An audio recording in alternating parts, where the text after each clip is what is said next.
And I will have a conversation regarding the situation of the Moribund Ajaokuta Steel Company, where NEC, regulators of electricity in Nigeria, are saying that they're owing 1.38 billion naira. Many concerns in that direction, despite the company being moribund.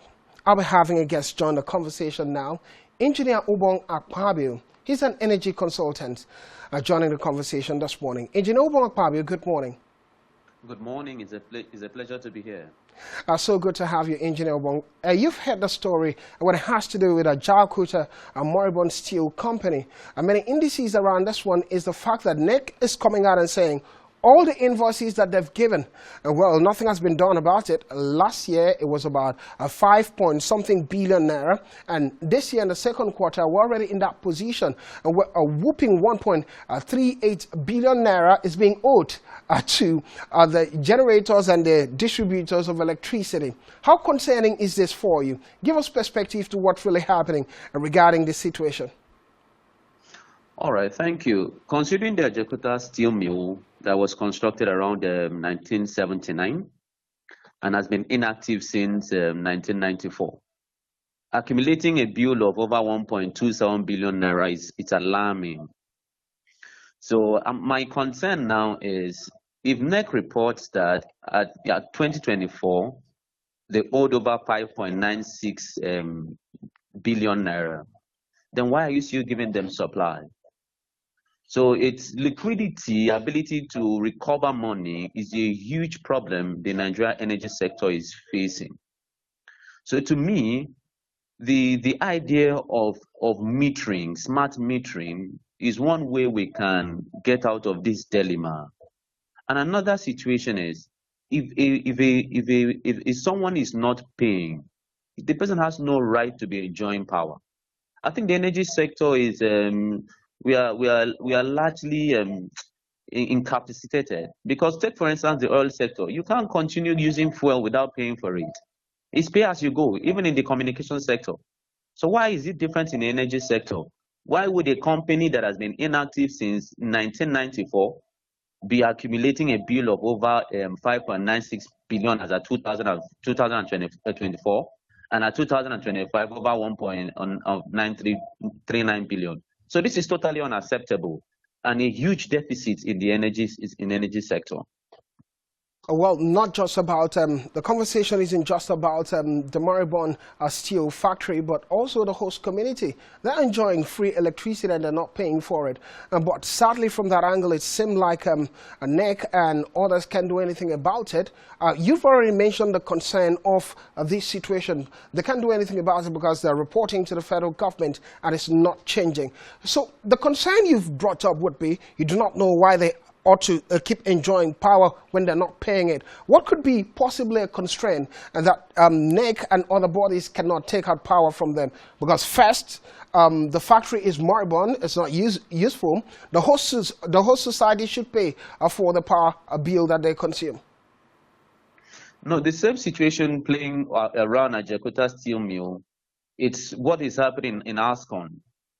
You know, the host community were used to having free electricity because of the MOU they had entered with the company. But right now, the community is paying. So if the Kotobasi community is paying, why won't the host community over there be paying? So to me, I would say disconnect the light from them. Let them get used to paying for the electricity. The company is not working.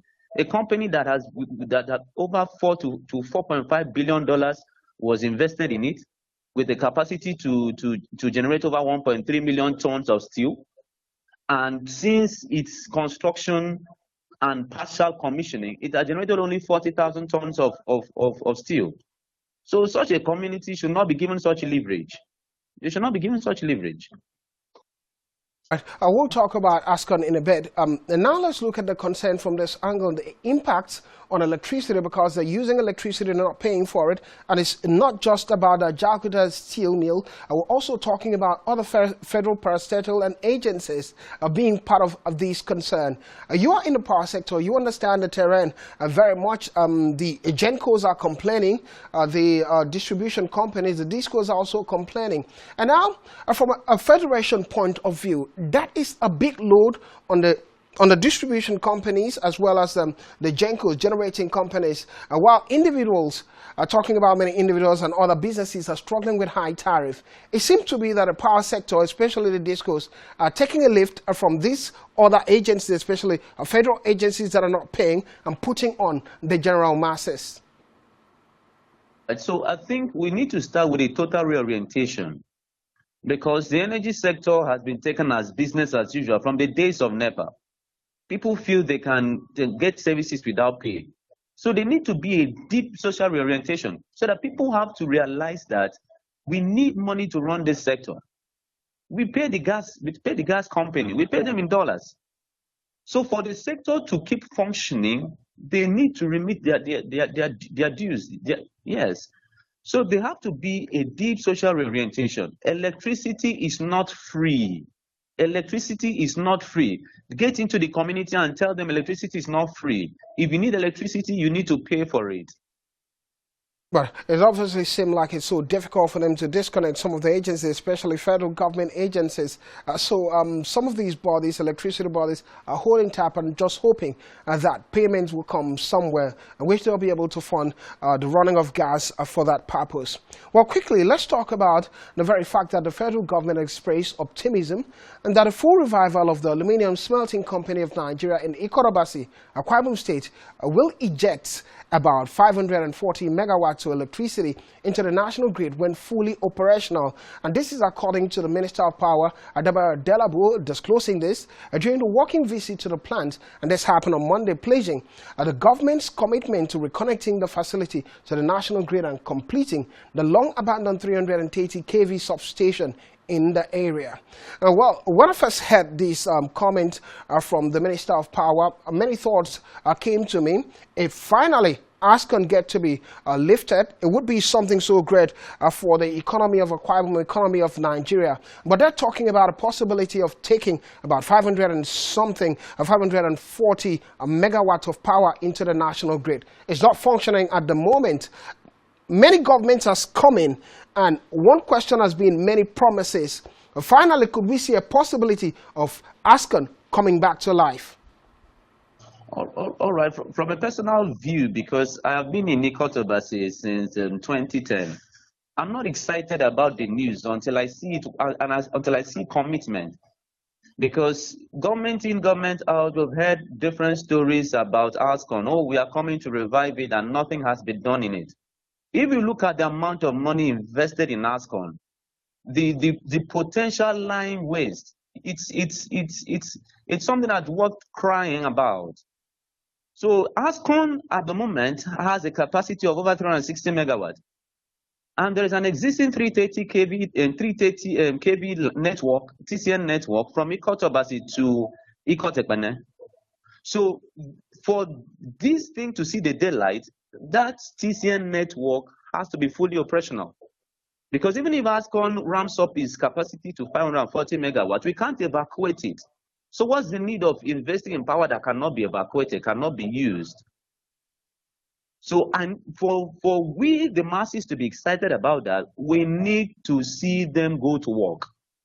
If one of the reasons holding ASCON down is legal issues between RUSAL and BFAIG, which could be resolved. So we need to see real commitment to resolving the issues in ASCON. ASCON has a huge potential. It's one of the biggest companies South, lying dormant. So let's see them put the work. We are excited if they can put in the work, evacuate 540 megawatts. Whoa, that's a huge advantage to the energy market in Akwa Ibom State. A huge advantage for the market in Akwa Ibom State, but very concerned would be the big question that many are also asking, what the Aluminium Smelting Company of Russia has been doing since ASCON was privatized and they're handling affairs of it. And the potential of ASCON has been that of huge foreign exchange for imports for these raw materials that can affect different sectors from the downstream in Nigeria, and that many people are hoping and many stakeholders are really talking about. Engineer Obong Akpabio, time is really out. We have to let you go, but thank you for joining the conversation and giving perspectives regarding the ASCON situation as well as the Ajaokuta steel mill. Thank you so much for having me.